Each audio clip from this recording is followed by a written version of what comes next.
Welcome to Uninterrupted, the podcast from Forbes Cybersecurity, where we dive into the world of technology, cybersecurity, and IT solutions. We help your business stay protected and ahead of the curve by providing the information you need to stay safe.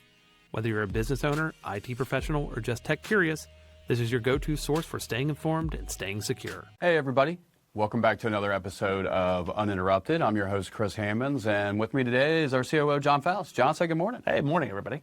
We want to crush the belief that businesses might be too small to be hacked, because essentially everyone is going to be a target, and we want to tell you why. We're going to explain why. Now, Jon, there's typically three kind of critical bad outcomes that the hackers try to achieve when they're going in. They're looking for different things. Can you talk a little bit more about what those three things are? Yeah. So everything that the hackers are doing is about money. How do they gain access to systems in order to make money for themselves? This is a business. It's a large international enterprise, basically, that are made up of these really big hacking organizations, and they want to steal your company's money. And so there's really three ways that they go about that, and we call those the three bad things. One is, can they get direct access to the finances or put themselves in the middle of a financial transaction and steal your money that way? That's the first thing that they really want to do. The next has to do with the data security, the sensitivity of your data. Every company has data that they don't want released to the public, whether that's payroll or financial information, or that has to do with sensitive data for your clients or intellectual property, you name it. So they they take that data, and then they blackmail you for the release of it. And then the third one is the thing that everybody thinks about it with ransomware. That's your traditional ransomware, where they come in, they encrypt your systems, they lock you out of your systems. So then you think, okay, paying a ransom is a good way for me to get my operations back. And so the really three bad things are finances, sensitive data, and operations. And how can you pay the hackers in order to have your business continue to function? Gotcha. Now, one of the things I wanted to ask a little bit more about was the data side of it. Yeah. On the data side, do you ever see hackers to where instead of holding it for ransom, do they just take it and just sell it to somebody else without holding it for ransom, and just bam, the data's gone? So it depends on what your organization is and what kind of data you deal with. And so there's a value that the hackers know exactly how much a social security number is worth, how much a vetted identity of somebody is worth on the dark web, and they will sometimes steal the data and they will just sell that directly without ever actually encrypting you or blackmailing you for that data. We see a lot of situations when you look at things like the FTC data safeguards, which moved into institutions like CPA firms or auto dealerships. The reason that they did that is because those became one-stop shops for identity theft. And so what the behavior that was being seen was that hackers weren't necessarily encrypting systems or locking those systems down. They were just sitting there on finance people's computers and collecting the sensitive data that would allow them to open credit in somebody's name and stealing money directly from the people that way, or selling that data that they collected to somebody who was well-versed in identity theft or those types of items. Gotcha, okay. And the other one you mentioned was kind of the stealing the financials, right? They're going to try to get in the middle of a financial transaction or find some stored financial information, that sort of thing. That seems to be probably the quickest way for them to get an ROI. Is that right? Right, yeah. So when we talk about the three bad things, the first one, the fastest one that the hackers always want to do is they want to get direct access to the financials. That's the best way for them to, like you said, get an ROI on what they're trying to do. So if I can allocate a hacker to break into somebody's network and they can get in the middle of a financial transaction and steal a few $100,000, that's a huge win for them with a very little effort. And this is exactly the sort of things that we see go on. And so somebody contacted us at one point because they noticed that their email was behaving funnily. And so they called us out of the blue. It wasn't a company of ours, but what had happened is one of their employees had gotten their email taken over, and they were a global administrator in Office 365. So they had basically God mode access and could look at every single email that went through. Well, so the hackers had access to everybody's email. What they did is they looked for a wire transfer request that came through because somebody was trying to buy a new piece of property, and they put themselves in the middle of that wire transfer. And so what they did is they deleted the email that came in. They registered a new domain that was something lavv.com instead of something law.com. And then they changed the bank account name, the bank account number, and the verification phone number for the wire. And then the person, when they went and did the wire transfer for this house purchase, they wired almost $400,000 out to the hacker and not to the place that was actually buying the house from. Yikes. So whoever's got admin access, you better keep that list as small as possible in your organization. But it's not just that. There was a bunch of red flags that had they been actually looking at the email system correctly, the hackers can hide from the user behavior. They can hide the things for the end user not seeing. They're very good at that, but then the bad guys can't really hide from the logs. And so had the logs been being looked at correctly, and they would have been a client of ours, we would have seen a month prior a login from Lagos, Nigeria, and then we would have seen a subsequent login from Russia, where the hacker from Lagos, Nigeria sold the access to Russia. There was 15 or 20 different what we call indicators of compromise that would have let us know that somebody was in that system that wasn't the end users, and we would have gotten it kicked out before the bad thing happened. Now, there could have been other potential things happen. That compromise still would have been there, but it would have prevented the really bad thing.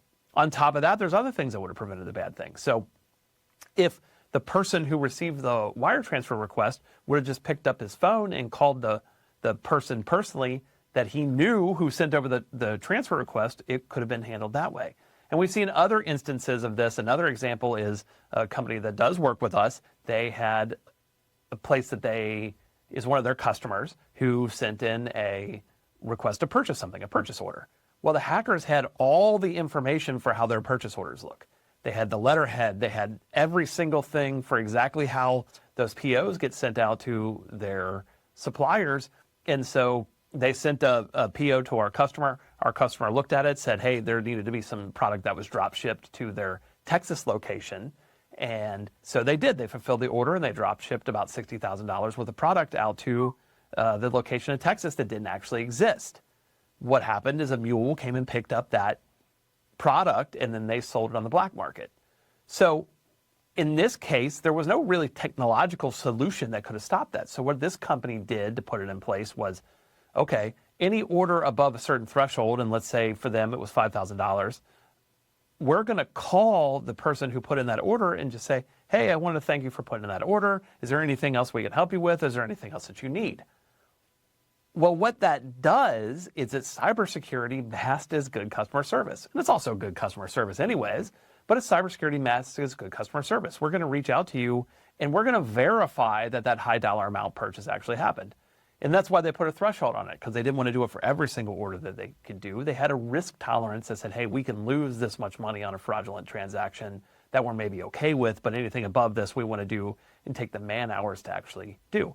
And so there's not only technological solutions to this, but there are policies and procedures that are people-based that you then putting in place to say, okay, what if our technology breaks down and something slips through the net? Because that is 100% possible, and that's what the hackers rely on, is people being over-reliant on the technology. And let's say, okay, what are some common sense things that I can have my employees do or my financial people do that then identifies this bad behavior and puts a stop to it before the bad thing happens? Gotcha. Okay. And then the last one that you mentioned was halting the operations, essentially, right? And I think this is one that a lot of people don't really think of when they hear about a hacker. They're thinking more financially based. They're going to try to steal some money. But one of the biggest ways they do it, especially in manufacturing, is they put a stop to your operations. Talk to us a little bit more about that. So manufacturing is the easy one for everybody to think of, because if I can stop your production line from being able to produce the goods that you produce, then generally manufacturers know exactly how much time that line can be down before it starts really costing you money. But really it's every single business, and that's why the hackers started with this method, was because they knew that if they can stop your operations, stop you from being able to produce your goods and services, then you're losing money. You're losing money not only in just your goods or services not being able to be provided to your customers, but you're losing money in all the payroll that you have. You're losing money in all the reputational damage that you have. And you're losing money in your employee satisfaction going down, because now their stress level is massively increased with having to deal with a cyber incident instead of doing their jobs. And so the hackers know this. They put pressure on you so that you say, okay, maybe if I pay you this ransom, it would be a good idea to get my operations back. And so where this really plays out is we have a few examples of this. I mean, we've had 3 that have happened within the last 18 months or so, but these are companies who have called us out of the blue after the bad things happen. So after they've gotten the encryption node and seen everything encryption. In every case, it's had significant downtime. It's looked at a couple of weeks before They were back to even a limp mode of productivity, 9 months plus in order before they were fully proactive again, back to the level that they were before the hack. And I don't even really think that they were necessarily back at their full productivity level, because they lost all of that time that they should have been making their company better over the last 9 months just to get back to some semblance of ground zero. And so really their company was on pause for a period of time while they dealt with this cyber incident. And so when you look at it, what had happened in every single one of these cases is somebody clicked on something, whether that was from a email attachment or just a link online or something like that, that'll let somebody into the system. It bypassed the enterprise firewall. It bypassed the EDR antivirus. It bypassed spam filters. It did all those things because the hackers have gotten really good at hiding from those systems. And then the hackers got a foothold into a system. They weren't detected by the company fast enough, and it went through and they were able to get access to all the systems and encrypt everything and then send them a ransomware note. In 2 of the cases, it deleted backup data. So one company had to restore to 14-month-old data. The other one had to restore to 18-month-old data. So they lost all that data. And in both cases, they were down 100%, no computer access for at least a week before they were able to get back up and running again. And when we look at those things, we saw indicators of compromise that would have happened had they been under our cyber protection that would have stopped it before the bad thing happened. Now, would they still have had a compromise? Yeah, they would have had an endpoint get taken over, but potentially that would have looked like reformatting that endpoint, and the end user would have been out of a couple hours of work versus the entire company just pulling the emergency brake and stopping that company from really functioning definitely at their top level for at least 9 months. And so it's a situation you don't want to go through. The hackers know it's very disruptive. That's why it's a traditional ransomware. They know that you're going to pay money to get it to stop. And say you even have backups that go on and you let it get to the point where everything's encrypted and you're going to restore from backup. Do you know how long that takes to restore from backup? You know, if you have a couple terabytes of data on a server, just a single server, it's going to take you hours and hours to get that data restored from that server to the point where the bad thing previous to where the bad thing happened. Then you also have to find out, well, if I wasn't able to detect this before the ransom event occurred, do I know that I've gotten the bad guys out of there?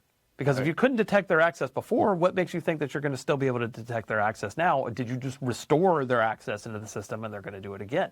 We see these kinds of situations in these cases a lot happen because people are using an outdated method for cybersecurity and they're not looking for the right things. Gotcha. And you know, you had mentioned, you know, some of these companies who had called us after going to an event like this. And sometimes, you know, when we get down there, we've had to have some difficult conversations with them, right? So we're maybe it's too late when we got there, maybe we didn't respond quick enough. But what are some of those hard conversations that you've had to have when someone's going through a cyber incident?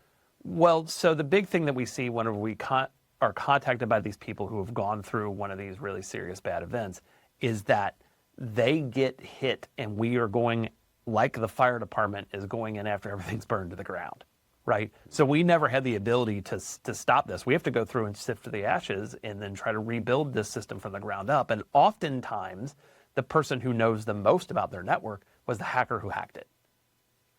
And so what we see is I sit across the table from them and I say, everything's encrypted. You've lost this much data. Do you have cyber insurance? Do you have these items? And do you want to pay a ransom?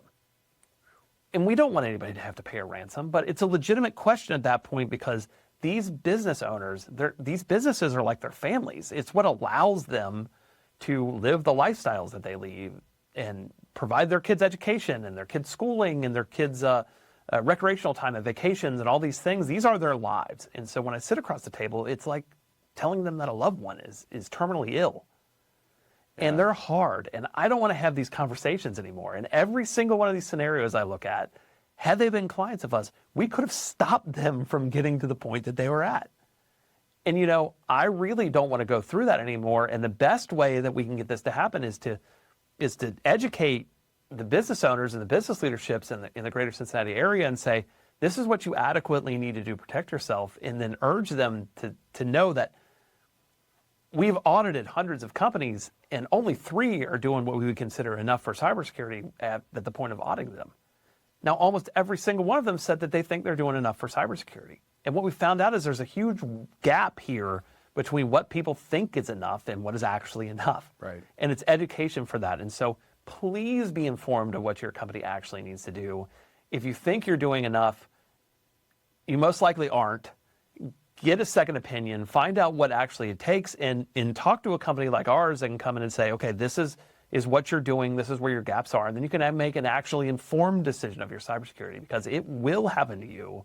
You can roll the dice, but it could be the difference between, hey, I have an employee down for a couple of hours versus my entire company is sidelined for months and I'm losing productivity and I'm losing customer reputation and those sorts of things. So please reach out to us. We can do an audit for you. We can find out what your security gaps actually are, and then we can help you detect, respond, and recover, and be prepared for these types of situations so they never actually get to the point of the bad thing. Absolutely. A lot of great information, John. And so now we all know what hackers are after, right? This is what makes everybody essentially a target. Is you have something that they're going to need, they're going to find some use out of, right? It's going to be useful to them in one way or another. It's all, like John said, it's all about making money to them. So they're going to find a way. John, now that everyone knows kind of what those hackers are after, what they're looking to get, what would you think is kind of be the next piece of useful information that we could share with them? So I think everybody thinks in their mind is how much is this going to cost? And so the way that this is difficult to figure out is because it's different for every single company. So when I talk about your pillars of these three bad things, I like to think of them that way, is that each company has a different height of those things depending on what they do, what kind of data they have access to, how reliant they are upon their operations, how much float time they can have in those. And so you might be a manufacturing firm who really relies on your production to be sent out, or a CPA firm at tax time, or a lawyer right before they have a big case happening. Those are times when your operations might be more valuable. Or you could be a manufacturing firm that has a ton of intellectual property that you're trying to protect, or the companies that you're dealing with. Obviously, people know that law firms and CPA firms have a lot of sensitive data. And so it really depends on what your blend of these things are and what your actually risk to your organization is. And so that's why we come in and we look at companies and we get under the hood to find out what they actually need. If you need to have data security be really high, that's more difficult than ransomware protection to be high, because the dwell time, the time that a bad guy can be on your system, can be a little bit longer if you're trying to prevent operational downtime, because every single moment that they're into a system and they have access, they could potentially get access to more sensitive data. So you have a little bit of different timelines based on these sorts of things. They have different types of defenses and the different types of detection speeds that can happen with that. And there's different blends of types of employees at certain companies. Like maybe your front desk person doesn't have as much access to sensitive data as the CEO would have. They need to be protected differently. But we need to know what those are. And so really it depends on the blend of cybersecurity that you need for your company, what your actual things that you're protecting are. Instead of being a one-size shop for those sorts of things, you need to actually go through and have somebody ask you hard questions and say, hey, do I know what's going on with my organization? How do I effectively protect against it? What are the types of things that I'm protecting? And then they can develop a robust cybersecurity program that's tailored specifically to you and your organizational needs. And so that's really the kind of big take is, if you haven't had something like that done, you need to talk to a company like ours that can do that for you, and then find out what your risks actually are. And then you can make an informed business decision about, hey, is this something that I want to invest in and protect against? Yeah. So in other words, cybersecurity is not a one-size-fits-all, right? It just depends on what you're trying to secure. A lot of great information, John. Definitely appreciate it. As always, when it comes to cybersecurity, education is going to be the first line of defense. So the more everybody knows. So thank you for joining us, and we'll see you next time. Thanks, everyone. Thank you for tuning into this episode of Uninterrupted, a podcast from Forbes Cybersecurity. We hope you walked away with practical insights to protect your business and stay ahead of the latest cyber threats. If you enjoyed today's episode, don't forget to subscribe, leave a review, and share with your colleagues. For more tips, resources, and cybersecurity updates, visit Forbes.com, that's 4bis.com, and follow us on LinkedIn and Facebook. We'll be back soon with another episode, so stay vigilant and stay uninterrupted.